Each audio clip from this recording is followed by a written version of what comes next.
Okay guys, आज का topic है हमारा अर्थमेटिक सीक्वेंस का। और अर्थमेटिक सीक्वेंस को हम लोग अर्थमेटिक प्रोग्रेशन भी कहते हैं। अर्थमेटिक प्रोग्रेशन का मतलब होता है एपी। तो आज के इस वीडियो लेक्चर में हम एपी के बारे में बात करेंगे कि अर्थमेटिक प्रोग्रेशन क्या होता है, कैसे डील करते हैं इसको। ठीक है, तो इसकी डेफिनेशन क्या होती है? A sequence in which each term is form by adding a fix number two the one preceding it is called arithmetic sequence of progression. Arithmetic sequence progression, AP और एन अर्थमेटिक प्रोग्रेशन। मतलब ये है कि भाई अगर 3 number मेरे पास लिखे हुए हैं 1, 2 और 3, तो इनके दरमियान कोई फिक्स नंबर ऐड किया जा रहा है। जैसे यहाँ पे 1 ऐड हो रहा है, यहाँ पे भी 1 ऐड हो रहा है। इसी तरह 2, 4 और 6 है तो यहाँ पे +2 ऐड हो रहा है, यहाँ पे भी +2 ऐड हो रहा है। तो इसको हम लोग क्या कहते हैं? अर्थमेटिक प्रोग्रेशन कहते हैं। हमेशा अर्थमेटिक प्रोग्रेशन के बारे में ये कहा जाता है कि भाई देखें, इसका सेकेंड टर्म का डिफरेंस पहले वाले से और थर्ड टर्म का डिफरेंस दूसरे वाले से हमेशा क्या होगा? बराबर होगा। तो इसको हम लोग कहते हैं अर्थमेटिक प्रोग्रेशन। अर्थमेटिक प्रोग्रेशन एक ऐसा प्रोग्रेशन जिसमें एक फिक्स नंबर सबके अंदर ऐड हो रहा हो हर अगले आने वाली टर्म के अंदर, तो इसको हम लोग बोलते हैं अर्थमेटिक प्रोग्रेशन या फिर एपी। इसकी एग्जांपल्स हमारे पास मैंने भी लिखी हैं और एक और यहाँ पे भी लिखी हुई है 5, 7, 9, 11 और 13। तो यहाँ आपको नज़र आ रहा होगा प्लस का 2 हो रहा है, फिर प्लस का 2 हो रहा है, फिर प्लस का 2 हो रहा है। मतलब एक +2 फिक्स जो है वो सबके अंदर क्या हो रहा है? ऐड हो रहा है। कॉमन डिफरेंस का मतलब होता है हमारे पास second term minus first term. तो second term minus first term का मतलब T2 माइनस T1 भी हो सकता है और इसको हम A2 माइनस A1 भी लिखते हैं। ये हमारे पास कहलाता है common difference. General term of AP. General term of AP का मतलब होता है, मतलब जनरली एपी को हम लिखते किस तरह से? ये A1 है, इसको A1 T1 जो भी बोल दें आप। ये A2 है, ये A3 है, ये A4 है। इसी तरह ये आगे चलता जाएगा। तो आप यहाँ देखें 2 है तो यहाँ पे 1D है, 3 है तो यहाँ पे 2D है, 4 है तो यहाँ पे 3D। तो यानी कि ये 4 यहाँ पे जो है एक्चुअली में 4 - 1 हो रहा है। तो अगर मैं इसकी बात करूँ तो ये बेसिकली A ऑफ n होगा।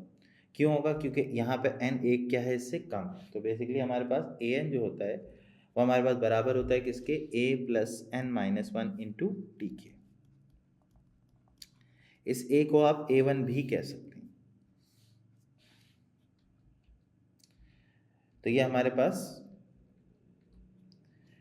जनरल फॉर्मूला ऑफ एपी है जो कि मैंने पीछे आपको ड्राइव करके दिखाया कि किस तरीके से ये बनाए। an यानी कि nth टर्म, या फिर आपके पास जनरल टर्म, या फिर हम इसको लास्ट टर्म भी कहते हैं। सही है। a यहाँ पे है फर्स्ट टर्म, इसको हम A1 लिख सकते हैं, और d हमारे पास है कॉमन डिफरेंस, और n हमारे पास है नंबर ऑफ टर्म्स। तो किसी भी एपी के फॉर्मूले में 4 पैरामीटर्स होते हैं: nth टर्म या general term, number of terms, common difference और फर्स्ट टर्म। तो हम इस फॉर्मूले को इस्तेमाल करके मल्टीपल क्वेश्चंस को सॉल्व करते हैं। तो ये हमारे पास अर्थमेटिक प्रोग्रेशन कहलाता है। अच्छा, अब अर्थमेटिक प्रोग्रेशन में हम और क्या चीज़ें डिस्कस कर सकते हैं कि अर्थमेटिक प्रोग्रेशन के अंदर हमारे पास किस तरीके से टर्म्स को फाइंड आउट किया जाता है, किस तरह से एन को फाइंड आउट करते हैं, किस तरह से वर्ड प्रॉब्लम को सॉल्व करते हैं। तो ये हमारे पास एक्सरसाइज के कुछ क्वेश्चंस हैं जिनको हम यहाँ पे डिस्कस करेंगे। सबसे पहला सवाल है, find the indicated term in each of the following sequences. तो आपने इंडिकेटेड टर्म मालूम करनी है। इंडिकेटेड टर्म का मतलब ये होता है कि आपको जो यहाँ टर्म दी हुई है इसकी वैल्यू को कैलकुलेट करें। तो सबसे पहले जब आप इसको सॉल्व करेंगे अपने पेपर के लिए, तो ये हमारे पास क्या हो जाएगा? a is equal to -15, d is equal to A2 minus A1। इसको हम A1 कह देंगे और A2 हमारा हो जाएगा -9।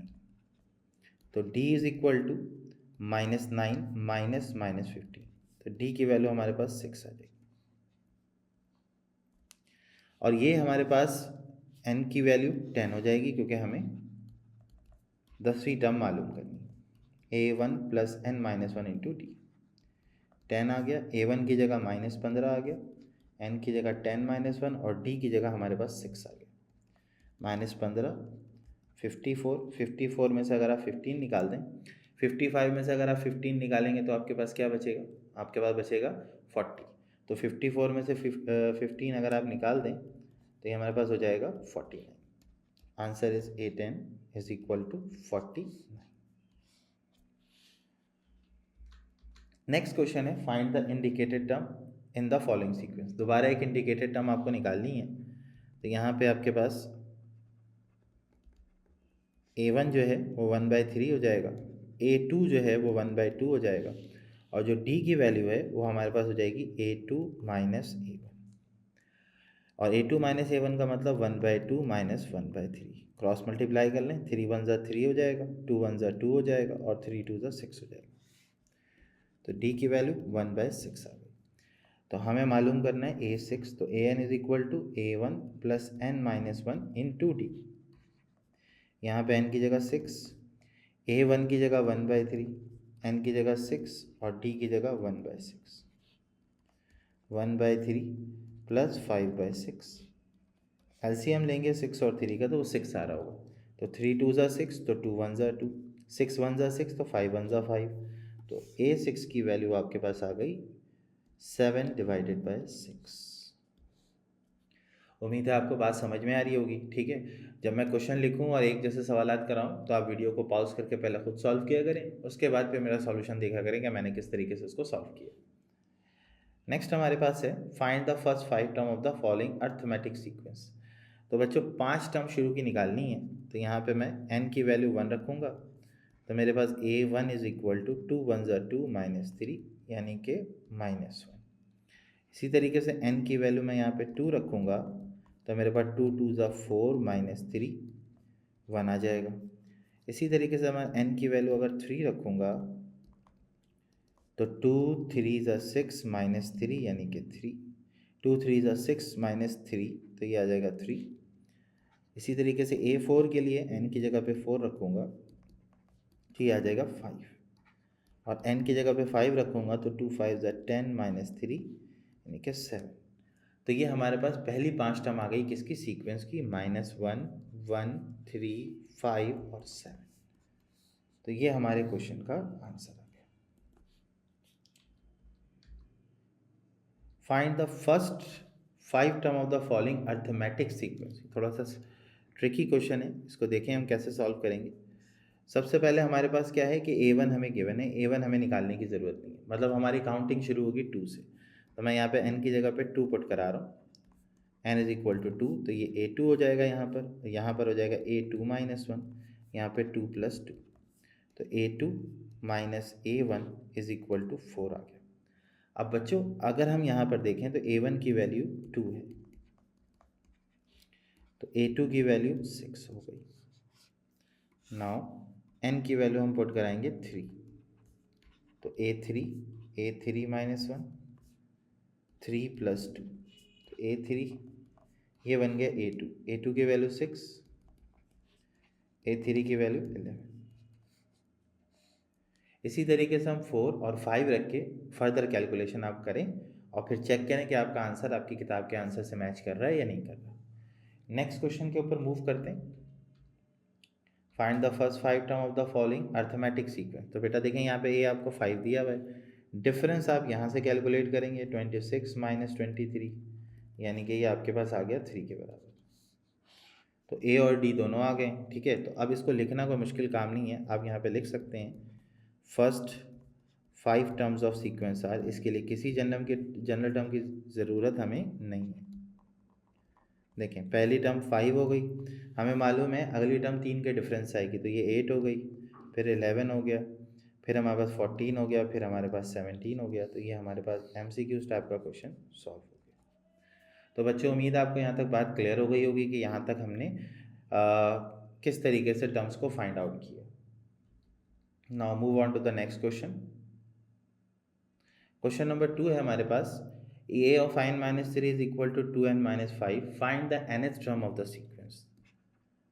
तो भाई nth टर्म निकालने के लिए हमें मालूम है कि an का फॉर्मूला होता है A1 plus n minus 1 into D. तो यहाँ पे ना हमें A1 पता है ना हमें D पता है, तो इस फॉर्मूले को हम 1 का नाम दे देंगे। Now A of n minus 3 is equal to 2n minus 5। तो यहाँ पे n की जगह पे आप 4 रखेंगे, उसकी वजह ये है कि इससे बड़ा नंबर रखोगे तो ये इसको पॉजिटिव करेगा, वरना ये नेगेटिव कर देगा। और हम ये जानते हैं कि n कभी नेगेटिव नहीं होता। ठीक है, मतलब ये टर्म का नंबर कभी नेगेटिव हो नहीं सकता। तो यहाँ पे 4 माइनस 3, यहाँ पे 2 4 द 8 माइनस 5, ये 3 हो गया, तो A1 की वैल्यू मेरे पास 3 आ गई। अब हम n की जगह पे रखेंगे 5, ताकि 5 माइनस 3, 2 मल्टीप्लाई बाय 5 माइनस 5, तो ये आ गया 5। A2 की वैल्यू 5 आ गई। तो ये हमारे पास A2 की वैल्यू 5 आ गई। D हम निकाल लेंगे A2 माइनस A1 यानी कि 5 माइनस 3 यानी कि 2 आ गई। अब जनरल टर्म हमने मालूम करनी है। AN is equal to A1 की जगह 3 रखेंगे, N माइनस 1 और D की जगह पे 2 रखेंगे। तो 3 प्लस 2N माइनस 2, तो 2N प्लस 1, ये जनरल टर्म हमने फाइंड आउट कर ली। तो बच्चों उम्मीद आपको ये क्वेश्चन समझ में आया होगा कि हमने यहाँ पे किस तरीके से जनरल टर्म को फाइंड आउट किया। Move on to the next question guys. Find the 20th term of the sequence. 20th term हमें यहाँ पे निकालनी है। बहुत ही आसान सा क्वेश्चन। देखें, सबसे पहले तो हमें ये मालूम है कि A1 जो है वो 1 है, फर्स्ट टर्म है। A2 जो है वो हमारा 2 माइनस एक्स है, मतलब डिफरेंस जब आप कैलकुलेट करेंगे तो वो A2 माइनस A1 हो जाएगा। तो 2 माइनस एक्स माइनस 1, तो ये 1 माइनस एक्स आ गया। हमने क्या मालूम करना है? हमने मालूम करना है A20, क्योंकि वो 20th टर्म की बात कर रहा है हमसे। तो AN is equal to A plus N minus 1 into D. 20 यहाँ रखेंगे, A1 की जगह पे हमारे पास 1 आ जाएगा, 20 माइनस 1, और D की जगह पे हमारे पास 1 माइनस एक्स आ जाएगा। 1 प्लस ये 19, 19 1 ज़ा 19 हो जाएगा, और 19 इंटू एक्स 19x हो जाएगा। तो ये 20 माइनस 19x, ये हमारे पास A20 की वैल्यू आ गई। नेक्स्ट क्वेश्चन की तरफ मूव करते हैं। Find the 21st term of the AP if 6th term is 11 and 15th term is 47। ठीक है, अब देखें ये एक डिफरेंट तरह का क्वेश्चन है। इसमें ना आपको 21st टर्म मालूम करनी है। तो जब हम इसको सॉल्व करना शुरू करते हैं तो हम कहते हैं भाई देखो A21 हमें फाइंड करना है, बहुत ही मासूमाना अंदाज में। ठीक है, तो AN is equal to A plus N minus 1 into D, A1 plus, तो 21 जैसे ही आप यहाँ रखोगे तो A1 plus 21 minus 1 into D. ठीक है, हो गया A1 प्लस 20D। A21 की एक्सप्रेशन हमने यहाँ पे बना दी। लेकिन मसला ये है कि यहाँ पे ना हमें A1 पता है ना हमें D पता है। तो इक्वेशन में दो अननोन है। दो अननोन का मतलब दो कंडीशन हमारे पास होगी। बिल्कुल है, A6 की वैल्यू हमें 11 दी गई है और A15 की वैल्यू हमें 47 दी गई है। तो देखें हम यहाँ पे n की जगह पे 11 पुट कर रहे हैं, 6 पुट कर रहे हैं, ताकि हम A6 की वैल्यू यहाँ पे पुट कर सकें। तो A6 की जगह हमारे पास 11 और A1 प्लस 5D हो गया। इसी तरीके से अगर हम 15 पुट करेंगे तो A15 is equal to A1 plus 15 minus 1 into D हो गया। A15 की वैल्यू 47, तो A1 प्लस 14 डी हो गया। इक्वेशन नंबर 1, इक्वेशन नंबर 2, अगर हम इन दोनों को सब्ट्रैक्ट करा दें तो सब्ट्रैक्ट कराने के नतीजे में होगा क्या, हमारे पास A1 से A1 कैंसिल हो जाएगा।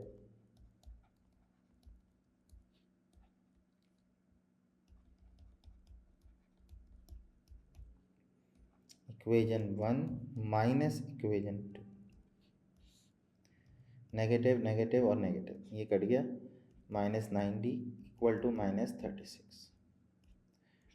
D की वैल्यू हमारे पास आ गई 4, और D जैसे 4 आएगा हम यहाँ पे इसको पुट कर देंगे किसी भी एक इक्वेशन में। 11 इज इक्वल टू A1 और D की जगह हमारे पास 4 आ गया, तो A1 की वैल्यू माइनस 9 आ गई। A21 हमें फाइंड आउट करना है। इक्वेशन A माइनस 9, 20 और D की जगह पे 4 आ गया, तो A21 की वैल्यू हमारे पास 71 के बराबर है। तो उम्मीद है आपको ये क्वेश्चन समझ में आया होगा। ये इंपॉर्टेंट क्वेश्चन है। इस तरह के क्वेश्चन हमारे पास बोर्ड्स में बड़े इंपॉर्टेंट होते हैं।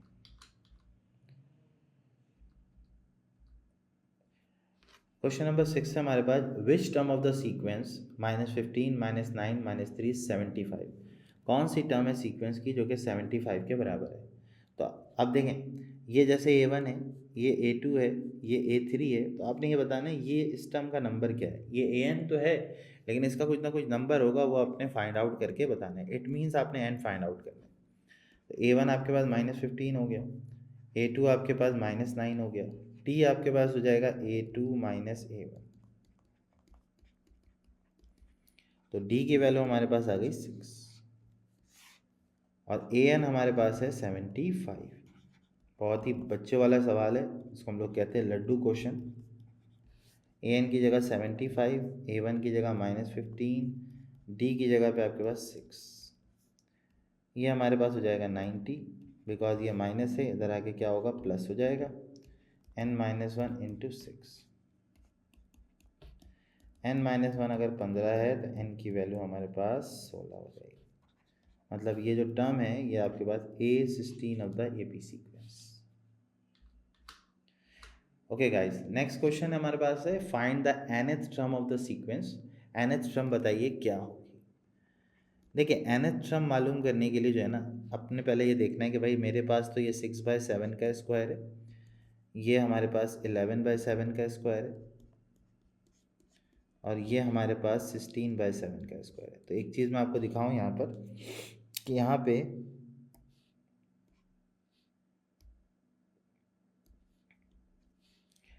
टर्म्स जो है ना वो सिर्फ ऊपर ग्रेजुअली चेंज हो रही है। मतलब 6 के बाद 11, 11 के बाद 17, स्क्वायर कांस्टेंट है, नीचे वाली टर्म कांस्टेंट है। तो हम यहाँ पे कंसिडर कर लेते हैं कि let 6, 11, 16 are in arithmetic progression.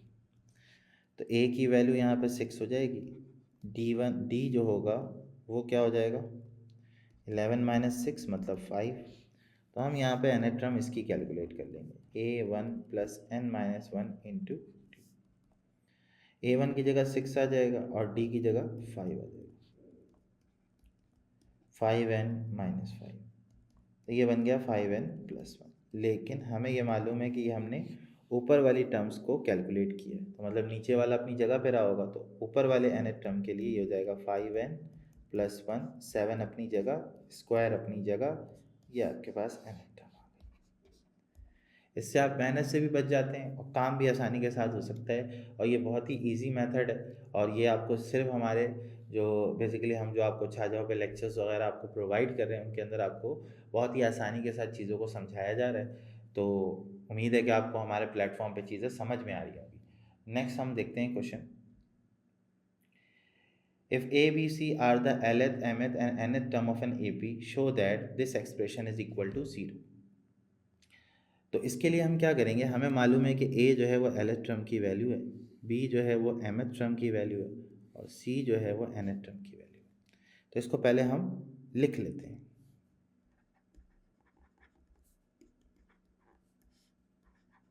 lth term जो है वो A है, mth टर्म जो है वो B है, और nth टर्म जो है वो C है। आपने इसको प्रूफ करना है, तो बेटा पहले इसकी वैल्यू निकालोगे तो प्रूफ करोगे ना, ऐसे तो प्रूफ होगा नहीं है। ठीक है, तो पहले आप क्या करो, an का फॉर्मूला लगाओ और सारी वैल्यूज़ को कैलकुलेट करो। देखो n की जगह पे l रखोगे, A1 + l-1 इंटू डी, ये a के बराबर, तो A1 + LD और -D। इसी तरह n की जगह जब तुम m रखोगे तो ये A1 + m-1 इंटू डी हो जाएगा। m की जगह पे आप क्या करेंगे, b रख देंगे, क्योंकि m b टर्म की वैल्यू, a + md और -d। देन फर्दर हम क्या करेंगे, यहाँ पर n को n ही रहने देंगे, क्योंकि हम यहाँ पे कोई कैलकुलेशन नहीं कर रहे। तो an is equal to, an जो है वो किस टर्म की वैल्यू है, c की, तो A1 + nd और -d। अब आपने इस एक्सप्रेशन के अंदर ये वैल्यूज़ को पुट करा देना। तो जैसे ही आप पुट कराएंगे आपके पास क्या होगा, हमारे पास ये सारे टर्म्स की वैल्यूज़ को हम यहाँ पे एग्जीक्यूट कराना शुरू करेंगे, और जब हम एग्जीक्यूट कराएंगे तो हमें पता चलेगा कौन सी टर्म कैंसिल हो रही है और कौन सी नहीं हो रही। तो हमने यहाँ पे क्या करना है, a की जगह ये वैल्यूज़ रखनी है। a की वैल्यू कितनी है हमारे पास, A1 + LD और -D, LD और -D, ये मल्टीप्लाई होगा किससे, m-n से, प्लस इसी तरह b की वैल्यू रखेंगे तो A1 + MD और -D, ये हो जाएगा n-l से। इसी तरह c की वैल्यू रखेंगे तो A1 + ND -D, और ये मल्टीप्लाई होगा किससे, l-m से। अब इन वैल्यूज़ को आपने क्या करना है, मल्टीप्लाई करना है। तो ये इसी स्लाइड में हम यहाँ पे इसको इरेज करके कर लेंगे।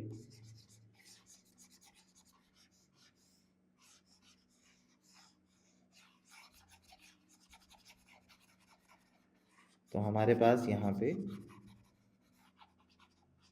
इसको हमने मल्टीप्लाई करना है। तो जब आप मल्टीप्लाई करेंगे तो देखें, पहले ये इससे मल्टीप्लाई होगा, फिर ये इससे होगा, तो क्या हो जाएगा हमारे पास, A1m - A1n, तो LD होगा तो ये हो जाएगा LDM - LDN, और इसी तरह से -DM और plus D N. Same further formula आप यहाँ पे भी लगाएंगे तो ये हो जाएगा प्लस a1n माइनस a1l। ये पहले इससे हुआ, फिर ये इससे हुआ, एंड देन अब md होगा और फिर ये इससे होगा, तो ये हो जाएगा mdn माइनस mdl। इसी तरीके से माइनस का dn और प्लस का dl। लास्ट हमारे पास ये आ जाएगा a1l plus minus a1l minus a1m। ये इससे हुआ, फिर ये इससे होगा, फिर ये इससे होगा और ये इससे होगा, तो ndm ndl माइनस ndm। इसी तरीके से फिर हो जाएगा माइनस dl और प्लस dm। अब देखिए यहाँ पे ना मतलब ये टाइम ज़ाया करने वाली बात है कि यहाँ पे हमें सारी टर्म्स का ना एक अपोजिट साइन नज़र आ रहा है। देखिए minus a1 plus an cancel हो गया, a1m और माइनस a1m ये भी कैंसिल हो गया, a1l और माइनस a1l ये भी कैंसिल होगा, कहीं ना कहीं ये भी होगा, ये देखिए। तो इसका मतलब सारी टर्म्स आपस में क्या होंगी, कैंसिल हो जाएंगी। और जैसे ये कैंसिल होंगी आंसर क्या आ जाएगा हमारे पास, 0 के बराबर आ जाएगा। तो उम्मीद है आपको ये समझ में आया होगा कि हमने इस सवाल को किस तरीके से क्या किया है, प्रूव किया है। अगर आपको कोई चीज़ समझ में नहीं आती, वीडियो को पॉज करें, पॉज करके दोबारा से उसको सुने। उम्मीद है आपको चीज़ें बहुत आसानी के साथ क्लियर हो जाएंगी।